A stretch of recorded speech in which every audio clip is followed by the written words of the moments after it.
Sa ika-19 na araw ng impeachment trial, Vice President Sara Duterte muling sumalang sa witness stand ang Assistant Chief of Staff ng Office of the Vice President na si Limuel Ortoño. Kasabay nito, inusisa ng mga Senator Judge si Ortoño kung saan galing ang mga kakaibang pangalan na nakalista sa acknowledgement receipts at kung bakit gamot at pagkain ang pinambayad nila bilang reward sa mga informant. Sir, I do not know, sir. Number one, sir, I cannot answer, sir, if invented, sir.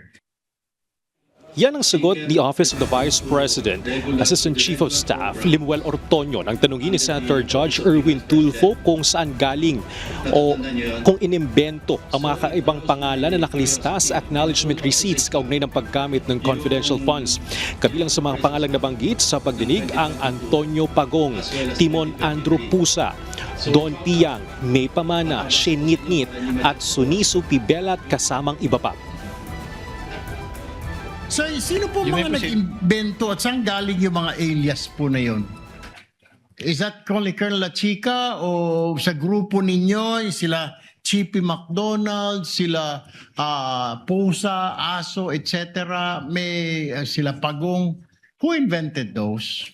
As to the AR, sir, I cannot provide information, sir, because I do not have any participation in the implementation of the confidential activity. Thank Tinanong din ni Tulfo si Ortoño kung nabasa o naunawaan ba niya ang nilalaman ng COA-DBM Joint Circular No. 2015-01 na nagtatakda sa paggamit ng liquidation ng confidential funds. Gayon din kung naunawaan ba ni Ortoño ang paggamit ng confidential funds para sa pagbili ng gamot, pagkain at household goods bilang reward sa mga informant. Testigo. Nabasa niyo po ba na mabuti at naintindihan ang nilalaman ng Joint Memorandum Circular, sir? Good morning, sir. Yes, Your Honor, I was able to read it, and based on my understanding, I was able to understand the contents of the JMC. Nung niyo po ay pinadalahan na ng Notice of Disallowance ng COA, nabasa niyo rin po ba kung bakit kayo po pinadalhan ng Notice of Disallowance? Kailangan niyo pong sagutin yung kanilang AOM. Yes, for the 2022 and 2023. 2022. So naintindihan po ninyo na sinasabi doon ng COA na confidential funds allow for the payment of rewards to civilian information. Yung COA po has ruled that this cannot be structured as broad distribution of medicines, food, grocery packs, or household goods. And that kung ito po ay reward, dapat po specific targeted financial payouts lamang po at hindi po pwedeng ibili ng mga gamot o ng mga upuan bilang reward. Naintindihan niyo po ba yun?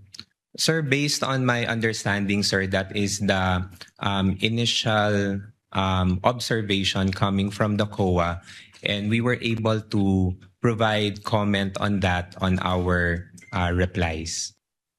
Samantala, tinanong ni Senator Judge Francis Kiko Pangilinan kung bakit gamot ang ipinamigay bilang bayad o reward sa mga informant at bakit hindi didaan sa bidding ang pagbili ng mga gamot ng OVP. Bakit gamot? Would you know?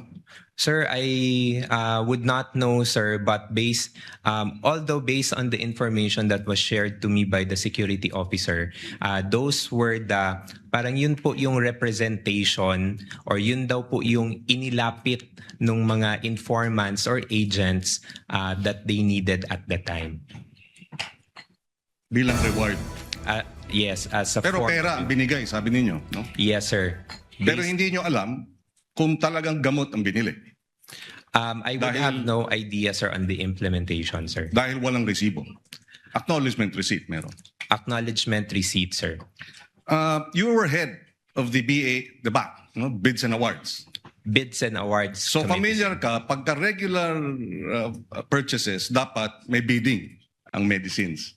Correct, sir. Di ba? Yes, sir. So, kung yun ang pinaliwanag sa'yo, sa loob ng 9 na buwan, hindi mo ba tinanong o hindi mo ba sinita na dapat pagka medicines, dapat bidding? Kasi ako ang head ng Bids and Awards. Alam ko yan eh. Sir, I was only made aware of the concern regarding the medicines and food supplies, sir, when the when we received the AOM, which was around October of 2023, sir. So that was parang almost 9 months after the 2022 na implementation for the confidential funds. Okay. So hindi mo alam kung bakit gamot, no? Sinabi lang sa'yo, no? Pero bilang in charge ng financial services, yun na nga, hindi mo rin talaga alam kung yung 122 million ay gamot ang binili. For that purpose, sir, I would have no personal Yes. knowledge, sir. Angelique, natanong din sa Ortonio kung ano ang employment status ni Colonel Raymond Lachica sa Office of the Vice President. Ayon kay Ortonio, hindi empleyado ng OVP si Lachica sa kabila ng paghawak niya ng milyong pisong confidential funds. Nagpapatuloy naman ang interjection mga Senator Judge kay Ortonio. Angelique. Alright, maraming salamat, Bernard Ferrer.